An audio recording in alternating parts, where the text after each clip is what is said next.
Uma mãe amorosa foi sequestrada e assassinada. Panelas. E se uma energia tóxica surgisse para que pudéssemos vê-la?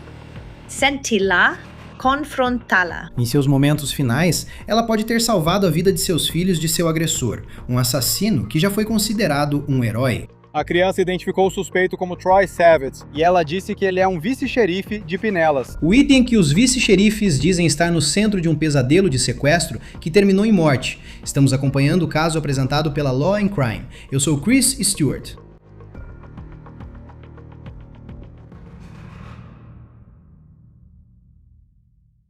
Pesquise o nome Mandy Fackler na internet agora mesmo e você verá postagem após postagem nas redes sociais de pessoas que estão tentando compreender a perda da vida dela. As pessoas dizem que ela era uma ótima mãe, uma grande amiga, alguém que estava sempre presente para todos. E os policiais dizem que ela teve um instinto materno de proteger seus filhos em seus momentos finais. E essas crianças também são heroínas nessa história. Ciúmes é uma coisa boba. É literalmente odiar alguém, porque essa pessoa tem algo que você quer. Este é um vídeo que encontramos de Mandy em suas redes sociais. Ela adorava compartilhar conselhos de vida e vídeos assim. Mandy morava no condado de Pasco, Flórida, uma parte linda do estado na costa do Golfo. E esta é uma foto dela com suas filhas. Ela amava suas filhas. Era uma mãe cuja vida inteira parecia girar em torno das filhas. Aqui está ela com uma das filhas se preparando, ao que parece, para uma competição de dança. Em outro vídeo, elas estão se divertindo muito no quintal. Essas meninas agora têm 9 e 12 anos de idade. E o que elas presenciaram na noite de segunda-feira é difícil de descrever em palavras. O que elas tiveram que fazer enquanto a vida da mãe estava em perigo é algo que nenhuma criança deveria ter que fazer. Antes de chegar a esse ponto, eu preciso falar sobre o homem que tirou a vida de Mandy.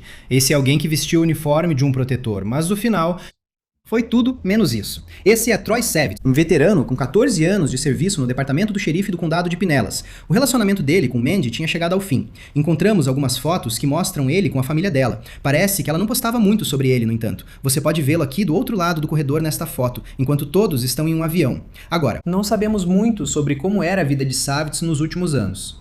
Sabemos que ele ainda estava na ativa no condado de Pinellas. E também parece que ele já foi considerado um herói pelo que fez há mais de uma década. Pesquisamos o nome de Savitz na página do Facebook do Departamento do Xerife do Condado de Pinellas e apareceram várias postagens mostrando ele em seu trabalho. Aqui ele está controlando o jacaré. E em 2015, ele foi homenageado por salvar a vida de um homem de 24 anos que, segundo os policiais, tentou pular de uma ponte. Ele foi homenageado nesse banquete. Aqui está ele em uma reportagem sobre o incidente que foi postada no YouTube pelo canal local Ion TV. Eu e vários outros policiais fomos até o local, momento em que vimos os indivíduos em pé sobre a grade de proteção. Por esse ato de heroísmo, ele acabou dando o arremesso inicial no jogo de beisebol do Tampa Bay Rays. Essas são fotos que o PCSO postou no Facebook, e eles escreveram, abre aspas, "Estamos orgulhosos do policial Savitz. Obrigado por ser um servidor público exemplar." E ainda assim, mais de uma década depois, aquele policial que foi aclamado como herói por proteger sua comunidade se tornou um assassino, que pessoas da sua profissão tentaram detê-lo. Os policiais dizem que na segunda-feira à noite, por volta das 17h30, Mandy e suas duas filhas estavam voltando para casa depois de um dia na praia. E quando chegaram em casa, o policial Troy Savitz estava lá esperando por elas. Elas veem o ex-namorado da vítima, que foi identificado como Troy Savitz. Ele estava parado no quintal delas em Hudson. Troy Savitz e a vítima começam a discutir. Supostamente Troy quer a TV dele de volta. Há uma disputa sobre alguns dos pertences dele. A vítima então se volta para os filhos dela. Bem, na verdade, ela primeiro tenta ligar para o 190. Em algum momento, Troy tira o telefone da mão dela. Então ela não consegue ligar para o 190. A vítima então diz para os filhos entrarem e ligarem para o 190. E eles fazem isso. Esse é o xerife do condado de Pasco atualizando a imprensa após essa situação terrível ter chegado ao fim, segundo a Fox 13 Tampa Bay. A criança ligou para o 911 e ficou em contato com a central de atendimento. E eu vou dizer, quando você ouve essa ligação, e eu vou falar um pouco mais sobre ela daqui a pouco, mas o atendente e a criança fizeram um trabalho fenomenal. A criança foi absolutamente extremamente corajosa no que fez, no que disse e nas informações que forneceu. Durante esse tempo, a criança identificou o suspeito como Troy Savitz, e ela disse que ele é um policial do condado de Pinellas. Os policiais de Pasco chegaram ao local. Nós revistamos uma casa. Não tínhamos certeza de onde estava a vítima ou o suspeito naquele momento, mas revistamos uma casa e garantimos a segurança das duas crianças. O xerife disse que Savitz sequestrou Mandy, colocou ela em um carro alugado e fugiu em alta velocidade. As autoridades de vários condados começaram a procurar, na esperança de encontrar Mandy antes que fosse tarde demais. E, infelizmente, por volta das 7 horas daquela noite, foi isso que eles encontraram. Um sinal aponta para uma área da Platinum Drive, onde um dos nossos policiais vê o veículo. Eles veem o veículo. E nesse momento nós usamos um drone. Conseguimos identificar que havia 2 corpos no carro. Nossas equipes se aproximam com cautela porque não tínhamos certeza. Sabemos que o suspeito está armado, mas não temos certeza se ele ainda está vivo ou não. Mas então identificamos que ele e a vítima estão mortos. Isso foi por volta das 7 horas da noite. Mais tarde surgiu a informação de que uma pessoa tinha visto o suspeito dirigindo pela rua. Eles até trocaram um sinal de positivo em algum momento. E logo depois disso o suspeito tirou a própria vida. Não temos certeza de quando e em que momento esse suspeito matou a vítima. Agora, aqui está o que o chefe de Savitz, o xerife do condado de Pinellas, disse naquela coletiva de imprensa sobre o que estava potencialmente no centro desse confronto mortal. E a discussão quer dizer, isso é tão estúpido. E pelo que sabemos, pelo que nossa equipe apurou, eles tiveram esse relacionamento tumultuado de idas e vindas, mas ele tá lá porque queria a TV dele de volta. Isso é uma discussão por causa de uma TV. Obviamente, é mais profundo do que isso. Mas para isso, fazer com que ele decida pegar a arma dele, sequestrar ela, atirar nela e matá-la. E fazer com que os filhos dela presenciem isso por causa de problemas de relacionamento. E o estopim foi uma televisão. É simplesmente horrível. A polícia diz que as 2 filhas de Mandy agora estão com o pai biológico delas. Segundo a polícia, não parece que Savitz estava tentando machucar as crianças, mas não há dúvida de que ele as colocou em perigo. Um momento marcante nesta coletiva de imprensa foi a mensagem que o xerife do condado de Pasco deixou para aquelas 2 meninas que agora vão crescer sem a mãe. Uma mãe que as amava tanto. Vai chegar um momento na vida de vocês em que vão voltar e assistir a todos os vídeos, ler todos os relatórios e tudo o que aconteceu. Então, por favor, ouçam isso diretamente de nós. Nós ouvimos aquela gravação do 911 e sabemos que sua mãe disse para vocês entrarem para salvar suas vidas e ligarem para o 911. Vocês fizeram exatamente o que sua mãe pediu para vocês fazerem. Então saibam disso. Sua mãe está olhando lá do céu e está muito orgulhosa de vocês 2. Porque ela fez exatamente o que qualquer pai ou mãe gostaria que seus filhos fizessem. E isso é salvar as próprias vidas e ficar em segurança. Então saibam que vocês 2 fizeram a coisa certa. Vocês fizeram exatamente o que sua mãe queria que vocês fizessem. E ela está muito orgulhosa de vocês pelo que fizeram. Quando eu ouvi aquele vídeo e o xerife ouviu aquele áudio, todos nós ficamos impressionados com a coragem de vocês 2. Ficamos impressionados que, a calma que vocês demonstraram e as informações que conseguiram nos passar para que pudéssemos chegar o mais rápido possível. Então estamos muito orgulhosos de vocês. E eu sei que sua mãe também está, mas saibam que toda essa comunidade está orando por vocês. Nossos braços te envolvem e vamos fazer tudo o que pudermos, porque sabemos que você vai voltar para a escola e vamos garantir que os recursos estejam disponíveis para você. Agora, antes de chamar a doutora Debbie Goodman, quero compartilhar isso. Alguns recursos muito importantes que sempre queremos garantir que você conheça. Primeiro, o número de emergência é 988. Se você ou alguém que você conhece estiver em crise, ligue para esse número. Esse serviço funciona 24 horas por dia. E também, esse é o número da linha direta de violência doméstica, 1800-799-7233. Você pode ligar ou acessar thehotline.org. Você pode permanecer anônimo. E, novamente, esse serviço está disponível 24 horas por dia, 7 dias por semana, o ano todo. Agora, para analisar esse caso conosco, está a doutora Debbie Goodman, criminologista. Doutora Debbie, é sempre um prazer tê-la aqui no Law and Crime. Eu sinto que recentemente temos visto muitos desses casos. As pessoas se lembram da família em Michigan, acho que foi na semana passada ou na anterior. O marido matou seus 6 filhos, sua esposa e depois tirou a própria vida. Neste caso, temos esse policial que, segundo as autoridades, estava em um relacionamento conturbado com a Mandy. Mas no fim das contas, ele realmente age. Eu fico pensando, como um policial pode fazer algo assim? Principalmente alguém com 14 anos de carreira. Quer dizer, é realmente um monstro fazer isso na frente das crianças. Nos leve para dentro da mente dessas pessoas nesses casos. Elas podem não ter antecedentes criminais. No caso dele, o policial Savitz, sabe, era, de acordo com a polícia, um membro exemplar da corporação. E de repente ele faz isso. Eu não sei o que estava acontecendo na vida dele, mas, sabe, nos leve para dentro da mente das pessoas que, nesses momentos, fazem essas coisas. Com certeza. Bem, é um prazer estar com você, Chris, e que caso horrendo e terrível temos aqui. E permita-me expressar minhas condolências às famílias, porque dos dois lados da moeda, sabe, há falecidos. E quando falamos sobre saúde mental, entendemos o quanto isso é abrangente. Mas você está absolutamente certo quando olhamos para a situação aqui do policial Savitz e de alguém cuja vida realmente está, sabe, voltada para o serviço público. É isso que os oficiais locais, estaduais e federais fazem. Eles ajudam os outros, especialmente em tempos de trauma. E ainda assim, veja a ironia do trauma que ele mesmo deve ter passado para tomar essa decisão horrenda e fatal. Então eu sei que quando falamos sobre assassinos, pensamos em indivíduos como Koberger ou Hualbin e toda a devastação e desespero.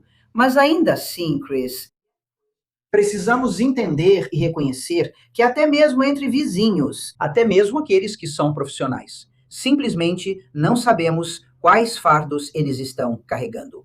Quão frágil é a saúde mental deles? E sabe, eu tenho uma teoria que criei como criminologista, a teoria do pote. E eu me pergunto se isso é potencialmente, sabe, relevante para este caso. Ciúme, raiva, vingança. Certamente há algum nível de raiva, obviamente profundamente enraizada. Ele se vingou da vítima, mas havia um componente de ciúme? Sabe, ainda mais por vir, claro, mas absolutamente horrendo.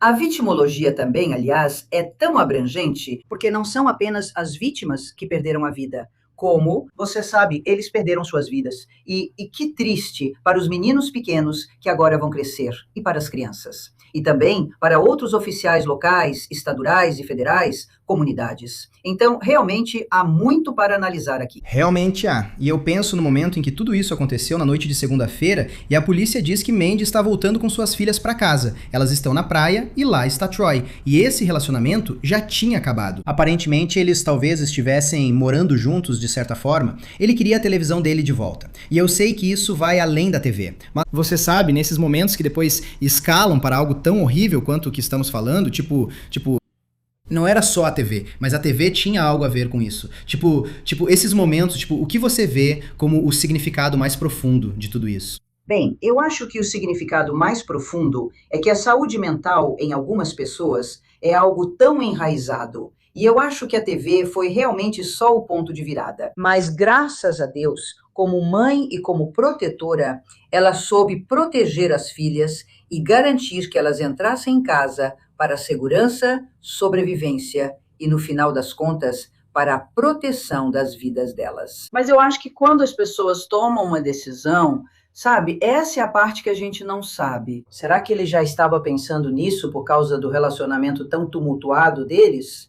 Ou será que isso foi só uma reação impulsiva por causa da briga pela televisão? Ou será que ele realmente foi até lá com alguma intenção, sabe, mais profunda e sombria, que acabou se tornando um sequestro e um assassinato? E as taxas de suicídio, como você sabe, Chris, nós vimos um aumento. Também vimos esses aumentos de acordo com o CDC, nosso Centro de Controle de Doenças, e a OMS, e também, no geral, um aumento nos homicídios entre parceiros íntimos. E você sabe, eu verifico os dados todos os dias como criminologista. E o que sabemos em 2024 é que de todos os homicídios que ocorreram, 20% envolveram homicídios entre parceiros íntimos. Então, isso realmente merece nossa atenção e discussão. Com certeza. E você olha para esse relacionamento, e tumultuado foi o termo que o xerife usou para descrevê-lo. Em muitos desses casos, ouvimos que era um relacionamento tóxico. E uma coisa que sempre me chama atenção nesses casos é... Sabe, existem os bons momentos e depois os maus momentos, e então, eventualmente, chega um ponto em que você não... Acho que é difícil compreender como chega ao ponto do que estamos ouvindo, onde ele faria isso na frente de, sabe, crianças de 9 e 12 anos. E aí está a mãe delas, gritando para elas irem ligar para o 911. E ele é o cara que usa o uniforme, que deveria ser a pessoa nos protegendo contra pessoas como ele acabou se tornando. É simplesmente difícil de entender. Mas quando você olha para relacionamentos e depois vê crimes como esse, como criminologista, quais são alguns dos padrões que você vê nessas histórias de como um relacionamento evolui e depois chega ao ponto em que há essa violência entre parceiros íntimos? Certo. Bem, novamente, nós entenderíamos, e certamente todos nós em relacionamentos reconhecemos que pode simplesmente não ser perfeito. Mas realmente existe uma diferença distinta entre as imperfeições que existem nos relacionamentos. E tende a haver uma consistência e continuidade que incluiria as discussões e, você sabe, palavrões se quiser, e bater objetos e quebrar coisas. E então, infelizmente, a progressão, é claro, é que a violência verbal se torna física e depois vem os pedidos de desculpa. E então volta para dar presentes e tentar corrigir o erro. Então, realmente é esse pêndulo, Cris, que balança para os dois lados até que uma decisão seja tomada, onde, literalmente, você sabe, chega uma hora que basta e tem que acabar. E às vezes isso significa envolver as autoridades e realmente documentar as circunstâncias com a polícia. E agora a gente aperta o botão de pausa e coloca o asterisco. Mas o que acontece quando a polícia, certo, é o agressor ou está envolvida na violência? Então, realmente é uma linha delicada, mas com certeza não há culpa nenhuma nas vítimas. Nós entendemos a enormidade das emoções. E quando as pessoas amam profundamente, como possivelmente o adjunto do xerife Savitz, também existe essa linha da psicologia forense em que elas podem odiar profundamente. E quando temos o auge das emoções e os indivíduos estão literalmente perdendo o controle e se desestruturando, é aí que o impensável acontece. E isso está além da crença de qualquer pessoa, sabe, acreditar que isso aconteceu em uma comunidade tranquila. Essa mãe maravilhosa de filhas, o próprio adjunto do xerife, era alguém respeitado e apreciado pelos outros na comunidade. Até que, e o xerife disse isso, sabe, uma vez que essas ações são tomadas, o título e o papel de adjunto do xerife, por assim dizer, são retirados. E agora ele é um criminoso cruel e violento por ter feito isso. Certo. E eu acho que é assim que ele precisa ser lembrado, porque fazer isso na frente de, sabe, duas garotas e a qualquer momento, sabe, ele poderia ter desistido, ele poderia ter parado. É interessante que eles apontaram que ele estava em um carro alugado. E eu não sei o que isso significa. Tipo, eu não sei se ele, tipo, sabe, estava passando por dificuldades, ou se o carro dele estava na oficina, ou se tinha algo mais por trás disso. Que isso não era só um, ei, estou aqui para pegar minha televisão. Todos esses sentimentos de raiva voltaram e aí a situação escalou. Estou em uma situação da qual não consigo sair e, infelizmente, termina desse jeito. Ou se era algo mais. O que você achou dessa parte da história? O fato de eles simplesmente apontarem isso. Tipo, dá pra inferir algo disso? Eu acho que potencialmente tem sim. Sabe, tudo, na minha opinião, tem uma mensagem e um significado. Agora, de novo, será que algum dia vamos saber? Eu acho que é possível que ele tenha aparecido com o carro alugado, talvez porque assim não chamaria tanta atenção, digamos, dos vizinhos ou da nossa vítima e das filhas. Então, mais uma vez, a parte que a gente não sabe, e talvez isso ainda vá aparecer conforme a investigação continua, mas será que ele realmente pretendia que isso acontecesse? Ele saberia, sabe, o xerife até disse que dia glorioso foi para as meninas e para a mãe, e elas passaram o dia na praia e tiveram um tempo maravilhoso juntas. Sair desse sonho, se você quiser, para agora o pesadelo. Então eu acho que, potencialmente, o carro alugado pode ter sido quase parte de um disfarce, certamente não aparecendo na viatura do vice-xerife, nem necessariamente aparecendo no próprio carro dele. É, isso é interessante. E vamos ver, sabe, que outras informações vão surgir sobre isso, sabe, do ficha funcional dele. Havia algum sinal de alerta em relação à saúde mental dele e ao comportamento dele? Certamente muito diferente da pessoa que ele era, acho que em 2014, 2015. Ele acaba em, sabe, e ironia é uma palavra difícil de usar nessa história, mas é um caso em que ele uma vez impediu alguém de tirar a própria vida se jogando de uma ponte. E agora, aqui estamos nós, uma década depois, e aquele herói ficou tão distante com o que ele acabou fazendo. Eu também fico pensando nessa relação, porque já que o xerife a descreveu como uma relação tumultuada, sabe, tinha esse vai e vem, nunca vamos saber todos os detalhes disso, mas certamente sabemos o suficiente para entender que não era bom. Parece que Mandy conseguiu sair. Mandy fez o que tantas pessoas que são vítimas de violência por parceiro íntimo legítimo, sabe? E não culpando a vítima, mas muitas acabam ficando e esperando que as coisas melhorem. Parece que ela saiu porque ele estava voltando para pegar a televisão dele. E ainda assim, sabe, o que realmente poderia ter protegido ela do vice-xerife Savitz, e não estou dizendo delegado, porque ele acaba, sabe, como se fosse a polícia que impediu ela de ter proteção. Só estou dizendo que, sabe, ele ainda estava solto por aí. Tipo, e nesses casos, com que frequência você vê que não é a pessoa que ficou presa no relacionamento? Na verdade, é a pessoa que teve coragem de sair. E mesmo assim, no final, ela não consegue encontrar proteção. Certo. Esse é realmente um ótimo ponto a se levantar. E nós sabemos, Chris, que nesses momentos é quase como se fosse o caminho, a trajetória do relacionamento, o ponto de partida, o momento em que começa a ficar tumultuado. Então a coragem, veja, eu espero e acredito que as pessoas vão lembrar de Mandy como uma mulher muito corajosa, uma protetora de suas filhas. Mas nós sabemos, estatisticamente e infelizmente, tragicamente, que às vezes é no final do relacionamento que a maior quantidade de violência acontece. E nós vemos isso aqui. Mas, sabe, novamente, não queremos culpar a vítima porque ela fez a coisa certa. Mas precisamos garantir que os telespectadores estejam muito cientes dos diferentes recursos também. Sabe, toda a questão do suicídio, certo? Nós temos uma linha direta nacional, 988. E esperamos que, se alguém estiver passando por qualquer tipo de pensamento autodestrutivo, que procure ajuda. Ou, se conhecer alguém nessa situação, que também incentive a buscar ajuda. E também temos, Chris, como você sabe, a linha direta nacional de violência doméstica. Isso também é extremamente importante. 1-800-799. E as letras SAFE, S-A-F-E, que corresponde a um número 7.233. E, novamente, esses são os recursos disponíveis para que outras pessoas possam ter coragem e tomar essas decisões difíceis. Mas que no final das contas, esperamos que seja uma decisão que salve vidas. Sim, e sabe, nesse caso, ela certamente tirou os filhos do caminho do perigo, sabe, do vice-xerife Savitz, quando ele apareceu e as coisas escalaram para um nível tão terrível e mortal. Doutora Debbie, é sempre ótimo tê-la no Law and Crime, obrigado por estar conosco. Obrigado, Chris, foi um prazer. Isso é tudo para o programa apresentado pelo Law and Crime. Inscreva-se no nosso canal no YouTube e no Spotify. Também estamos transmitindo no Peacock. Eu sou Chris Stewart, nos vemos na próxima vez.